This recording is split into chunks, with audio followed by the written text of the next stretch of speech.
Hello दोस्तों, आज हम करेंगे मैथ के महत्वपूर्ण प्रश्न को हल। दोस्तों, इन प्रश्नों के अभ्यास के माध्यम से आप अपनी किसी भी परीक्षा की तैयारी को बेहतर कर सकते हो। आइए दोस्तों, शुरू करते हैं आज का हमारा पहला प्रश्न।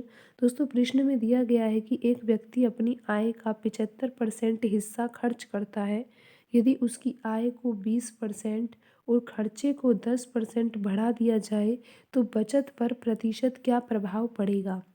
तो दोस्तों, यहाँ पर ये लिखा हुआ है कि एक व्यक्ति आय का 75% हिस्सा खर्च कर देता है। दोस्तों, यहाँ पर हम लिख सकते हैं आय, और यहाँ पर हम लिखेंगे खर्चा, और यहाँ पर लिखेंगे हम बचत।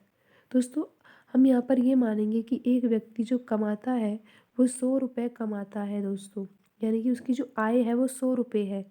तो दोस्तों, 100 रुपये में से वह 75% खर्च कर रहा है।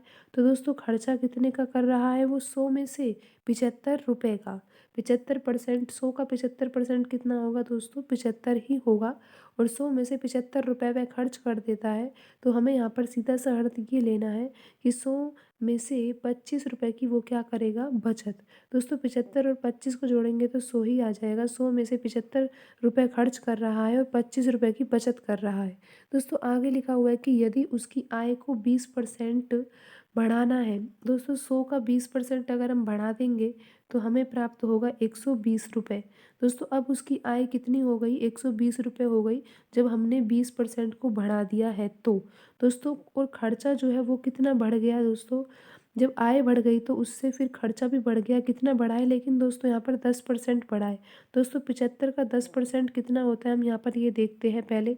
75 का 10% निकालने के लिए आपको 75 लिखना होगा, गुणा करना होगा 10/100। ये इससे दोस्तों आपका निकल जाएगा 75 का 10%, जीरो से जीरो कट जाएगी दोस्तों।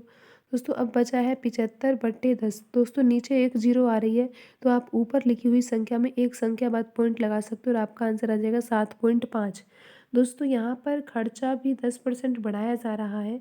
तो 75 में जब आप 10% बढ़ाओगे 75 का ही, तो दोस्तों 7.5 रुपये बढ़ाना होगा और आपका आंसर आएगा 82.5। दोस्तों, हमने यहाँ पर क्या किया है? 75 का 10% निकाला, हमारा आंसर आया 7.5, और 75 में जोड़ दिया हमने 7.5, तो यहाँ पर हमारा खर्चा आ गया 82.5। तो दोस्तों, 120 रुपये की जब आय है तो और 82.5 खर्चा किया जा रहा है, तो बचत कितने की होगी दोस्तों? आपको अब बचत निकालने के लिए 120 में से 82.5 घटाना होगा। तो आपकी क्या आ जाएगी दोस्तों? यहाँ पर आ जाएगी आपकी बचत। और दोस्तों, आपकी बचत क्या आएगी? 37.5। ठीक है दोस्तों, यहाँ पर 37.5 रुपये क्या आ गई? आपकी बचत। कैसे निकाली बचत दोस्तों? आय में से हमने खर्चा निकाल दिया, तो उसके बाद जो बची है वो आई है हमारी बचत। दोस्तों, आप यहाँ पर देख सकते हो, पहले बचत 25 रुपये हो रही थी और अब जो बचत है वो 37.5 हो रही है। तो आइए दोस्तों, अब हम ये देखते हैं कि बचत पर प्रतिशत में क्या प्रभाव पड़ा। दोस्तों, आपको यहाँ पर ये समझ में आया कि आय जो है वो कितनी है और खर्चा कितना है और बचत कितने की है।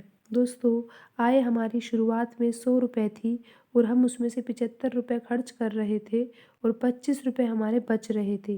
दोस्तों, फिर जब 20% की वृद्धि हुई तो आय हो गई 120 रुपये। खर्चा 10% बढ़ाया तो खर्चा पहुंच गया 82.5। और दोस्तों, फिर बचत भी बढ़ गई, तो कितनी बचत बढ़ी है दोस्तों? 37.5। दोस्तों, अब आप यहाँ पर देख सकते हो, पहले बचत 25 थी और अब हो गई 37.5, तो कितने रुपए की वृद्धि हुई है दोस्तों बचत में?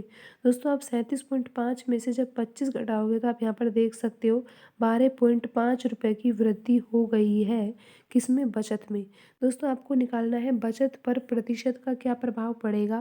तो दोस्तों, आपको यहाँ पर लिखना होगा 12.5, क्योंकि ये वृद्धि है।